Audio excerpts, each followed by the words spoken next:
నేటి ఆధునిక జీవన శైలిలో టీ కాఫీలను పేపర్ కప్పులలో తాగడం అలవాటుగా మారింది. చూడ్డానికి ఇవి కాగితంతో చేసినట్లు కనిపించినా వీటి వెనుక దాగి ఉన్న ఆరోగ్య రహస్యాలు ఆందోళన కలిగించేవిగా ఉన్నాయి.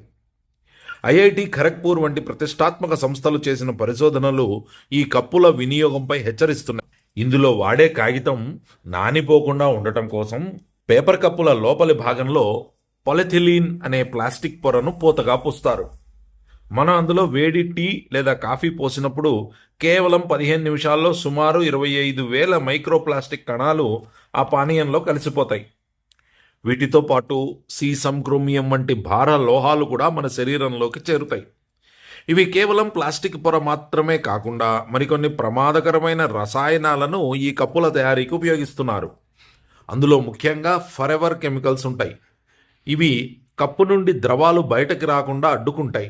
ఇవి శరీరంలోకి వెళ్తే విసర్జన కావు. ఫలితంగా రోగ నిరోధక శక్తి తగ్గుతుంది.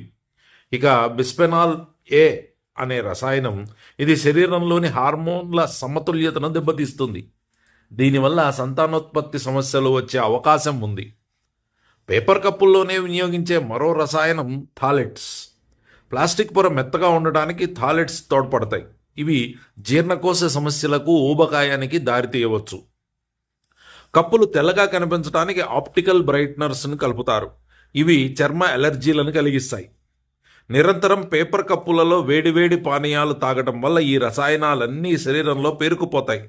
దీనివల్ల దీర్ఘకాలంలో హార్మోన్ల సమస్యలే కాకుండా కణజాలం దెబ్బతినడం, క్యాన్సర్ వంటి ప్రాణాంతక వ్యాధులకు దారితీసే ప్రమాదం ఉందని శాస్త్రవేత్తలు హెచ్చరిస్తున్నారు.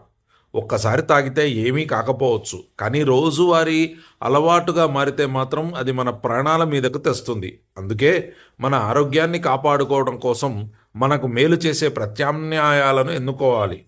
అంటే పర్యావరణానికి మేలు చేసే మట్టి కప్పులు, గాజు లేదా సిరామిక్ కప్పులు, స్టీలు లేదా ఇత్తడి గ్లాసులు వాడడం ఉత్తమమైన పద్ధతి.